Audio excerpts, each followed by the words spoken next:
स्वराज पिछोत्तर। वर्तमान समय आजादी का 75वां वर्ष चल रहा है और इस स्वराज पिछोत्तर अमृत वर्ष को हम सब अपनी आंखों से देख रहे हैं।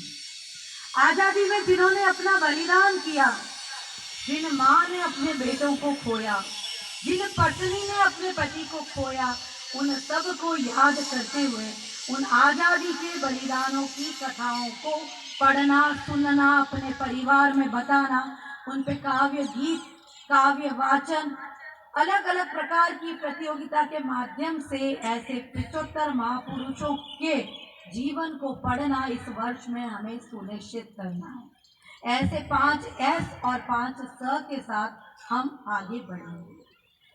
कार्यक्रम का प्रारंभ दीप प्रज्वलन से होता है। दीप स्वयं जलता है तब दूसरों को रोशनी देता है। हम सब ने प्रशिक्षण प्राप्त किया है। ऐसी भरी गर्मी में हम सभी 15 दिन के लिए अपने घर के वातानुकूलित वातावरण, टीवी, घूमना फिरना सभी को छोड़कर यहाँ पर आए हैं और इस तपोभूमि में प्रशिक्षण प्राप्त कर रहे हैं। हम सब ने बाती की भांति जलना स्वीकार किया है, तो दूसरों को रोशनी देने के लिए हमें आगे बढ़ना है। प्रशिक्षण केवल स्वयं के लिए नहीं, अपितु दूसरों को देने के लिए भी। दूसरों को प्रशिक्षित करना भी आवश्यक है। स्वामी विवेकानंद जी ने शिकागो यात्रा के दौरान एक बात कही, पूरा जीवन सीखने के लिए है, सीखने की कोई उम्र नहीं है। इससे पहले जो 17 को समाप्त हुआ गृहिणी वर्ग था, अलग अलग अधिक आयु की महिलाओं ने, गृहिणियों ने यहाँ प्रशिक्षण प्राप्त किया, शारीरिक प्रशिक्षण भी उन्होंने प्राप्त किया। तो सीखते जाना है, आगे बढ़ते जाना है। हम सभी एक छोटी सी कथा को सुनेंगे तो ध्यान में आएगा। एक बच्चा अपनी माँ के साथ मंदिर जा रहा है। मंदिर के पूरे रास्ते में बाजार है और उस बाजार से माँ अपने बेटे को लेकर, बच्चे को लेकर गुजर रही है। बच्चा रोता है, बिलखता है, माँ मुझे खिलौना दिला दो। माँ मंदिर की ओर हाथ पकड़ के ले जाती जा रही है, नहीं सुन रही है, नहीं दिला रही है। बच्चा रो रहा है, बिलख रहा है, जमीन पर लेट जाता है, परंतु माँ आगे की ओर बढ़ती जाती है। बच्चा रो रो कर कहता है दिला दो ना खिलौना। माँ कहती है मंदिर चलो। मंदिर में जाते हैं। बहुत ज्यादा भीड़ के कारण से बच्चे का हाथ माँ से छूट जाता है। बच्चा जोर जोर से रोता है, माँ कहाँ है, माँ कहाँ है। तब वहाँ खड़े हुए दर्शनार्थी उसे गोद में लेते हैं, बाहर का मार्केट बताते हैं, अलग अलग तरह के खिलौने बताते हैं, बेटा ये खिलौना ले लो, चुप हो जाओ। तब बच्चा कहता है मुझे कुछ नहीं चाहिए, मुझे कोई खिलौना नहीं चाहिए। वही बच्चा जो बाजार के बाहर खिलौने के लिए बिलख रहा था, अभी उसे खिलौना नहीं चाहिए, उसे क्या चाहिए, अपनी माँ चाहिए। भारत माता के साथ हमारा संबंध भी ऐसा ही है। भारत माता का हाथ हमें पकड़ कर रखना है। वो हाथ छूट जाएगा तो हमें इस धरती पर कुछ भी मिल जाए तो भी हम बिलख बिलख कर रोएंगे कि मुझे तो माँ का साथ चाहिए, कोई खिलौना नहीं चाहिए। ऐसी ही दशा हमारी भी हो जाती है। अभी कार्यकर्ता हम सब अपने अपने क्षेत्र में जाकर शाखा लगाएंगे, अपने कार्य को गति देंगे, विस्तार देंगे। विस्तार देते समय अनेक प्रकार के लोग आएंगे। किनको समिति कार्य के लिए लगाना है, किसको विवेक से कार्य लेना है। हमारे सभी के घर में नल कनेक्शन है। लोहे के पाइप के माध्यम से पानी आता है। उस मोटे पाइप की पानी की धारा को रोकने के लिए टूटी के माध्यम से उसमें नल को फिट किया जाता है। उस नल में भी ऊपर से सिस्टम होता है कि कितना खोलना, कितना बंद करना, कितने पानी का उपयोग करने के लिए उसे कितना खोलना है। ऐसे ही हमारा समाज जीवन भी है। सभी ओर से लोग आएंगे, कितना किस कार्य में लगाना उसके लिए कार्यकर्ता टूटी है। कितना खोलने देना है, कितना आने देना है, किसका किस कार्य में उपयोग लेना है, ये विवेक प्रवेश करने के बाद हमारी सेविकाओं के मध्य आता है। जब पानी नल से टप टप टप टप करता है तो नींद नहीं आती, उठकर उसे बंद करना पड़ता है। कभी कभी कोई कार्यकर्ता ऐसे आ जाते हैं जो हमारी पद्धति के अनुसार नहीं चलकर पद्धति के ओरे कोरे जाते हैं, वो टप टप पानी को धीरे से बंद करने की, रोकने की आवश्यकता भी हम में होनी आवश्यक है। हमारे संगठन की रीति नीति और पद्धति के साथ कार्य करना, कुछ भी होने देना टप टप होने पानी के जैसा है, जो हमें सोने नहीं देगा। इसलिए आवश्यक है हम अपने विवेक को बढ़ाएं। हम सब ने वन देखे हैं, जंगल, वहां कोई पेड़ों को पानी देने नहीं जाता, आकार देने नहीं जाता, अपने आप जंगल बढ़ते जाते हैं।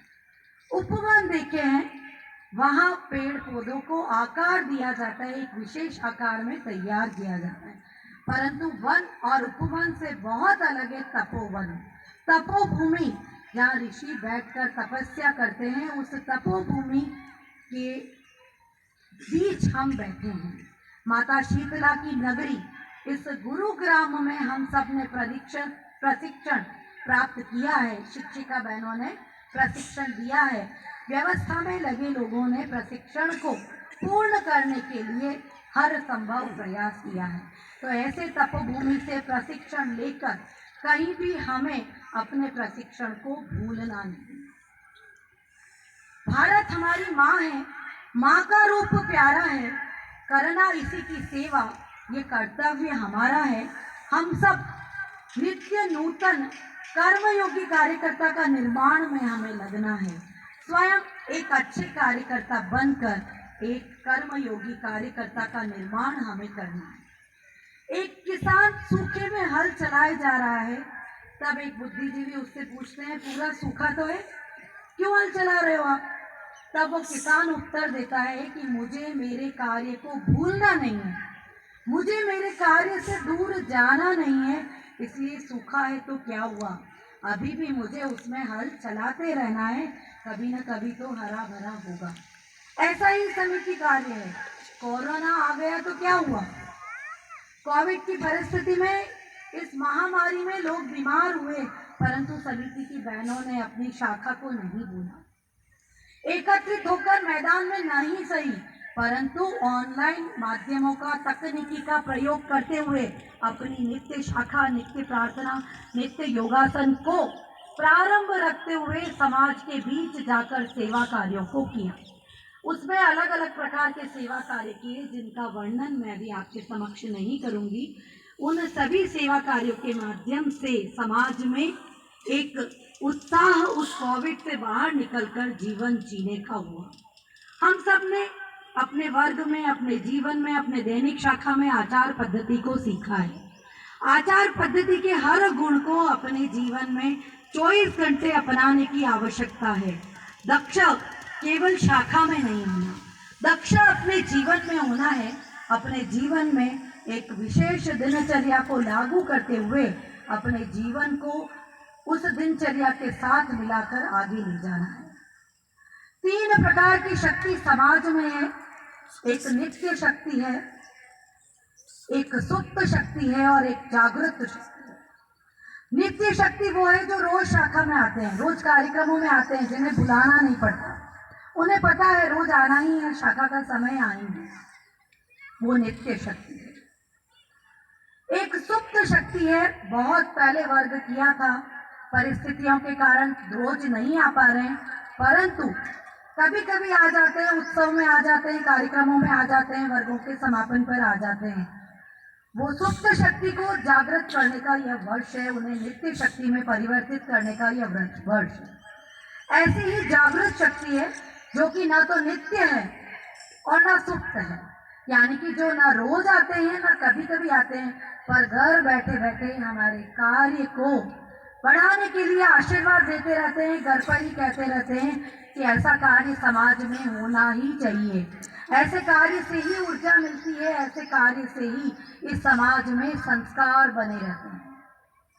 हम सब सेविकाएं अलग अलग दायित्व को लेकर कार्य करते हैं। कोई अपने शाखा की मुख्य शिक्षिका है, कार्यवाहिका है, कोई अपने जिला नगर में दायित्व है, किन्हीं के पास प्रांत में दायित्व है। दायित्व कैसा है?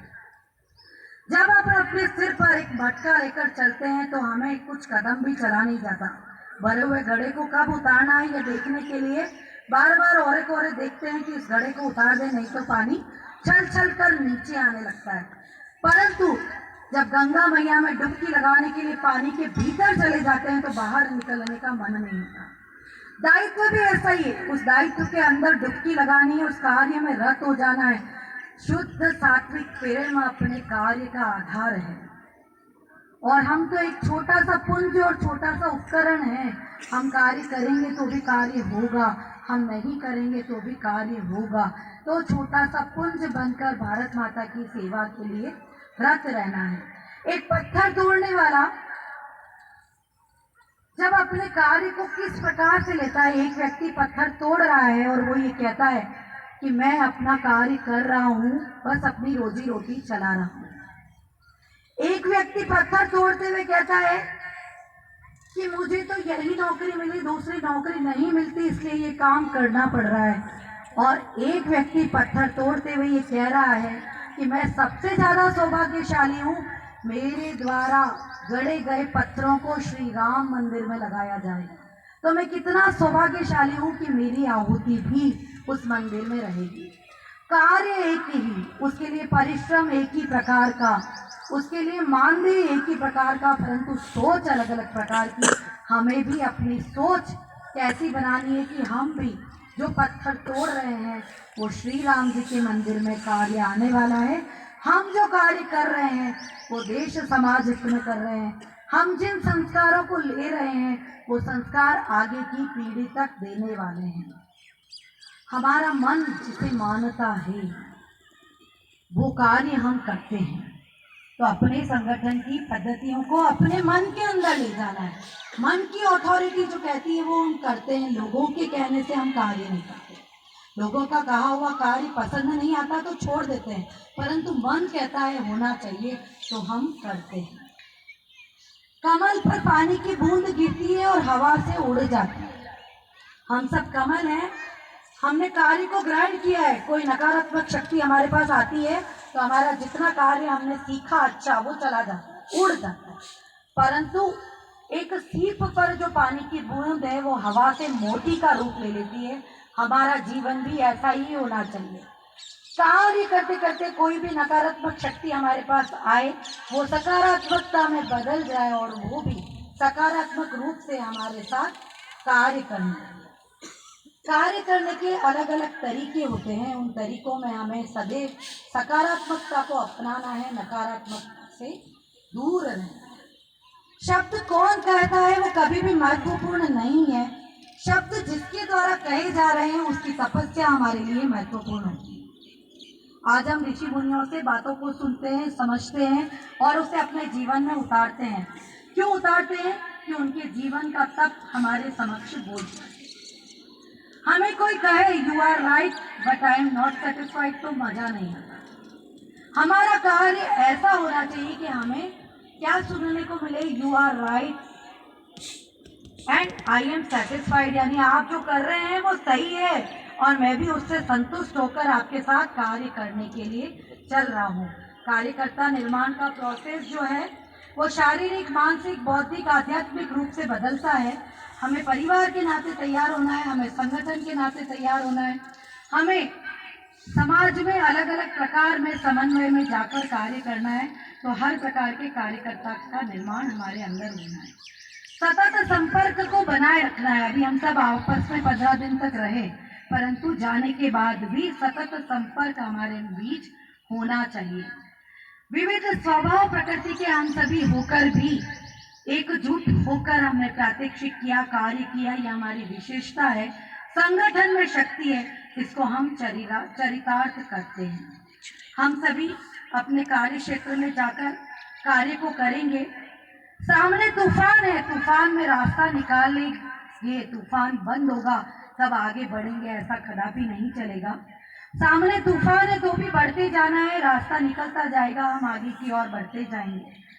पानी में लहरें चल रही है, वो लहरें रुक जाएगी तो स्नान कर लेंगे, तो लहरें नहीं रुकेगी तो कभी भी उस पानी में उतर नहीं पाएंगे। पानी जिसमें जाता है वैसा रंग लेता है, दूध में जाता है दूध के रंग में ढल जाता है, लाल रंग में लाल बन जाता है, काले रंग में काला बन जाता है, अपना अस्तित्व दूसरे में समाहित कर लेता है। वातावरण परिस्थिति के अनुसार हमें जहाँ जैसा ढलना पड़े। एक सांचा है, उस सांचे में द्रव पदार्थ को डालेंगे, सांचा गोल है तो वो पदार्थ गोल रूप धारण कर लेगा, सांचा चौकोर है तो चौकोर रूप धारण कर लेगा। समाज में कार्य करते समय समाज की परिस्थिति को ध्यान रखते हुए हमें भी ऐसे ही रूपों का धारण करना होगा। हम सब एक संगठन के नाते कार्य करने के लिए आगे बढ़ेंगे। राष्ट्र सेविका समिति का जो पौधा वंदनीय मौसी जी ने लगाया, वंदनीय ताई जी ने हमें जो जो बातें सिखाई, एक सेविका होने के गुणों को अपने साथ चरितार्थ करते हुए, अपने शरीर को सक्षम बनाने के लिए नित्य योग व्यायाम करते हुए, अपने बौद्धिक विकास के लिए स्वाध्याय करते हुए अपने दैनिक कार्यों को करेंगे। अपने जीवन में हमने जो दिनचर्या यहाँ सीखी कदापि उसे दूर नहीं होने देंगे। सभी सेविकाओं का यह एक सपना, बने कार्यकर्ता बढ़े देश अपना, तो हम उस स्वप्न को साकार करने के लिए बढ़ेंगे।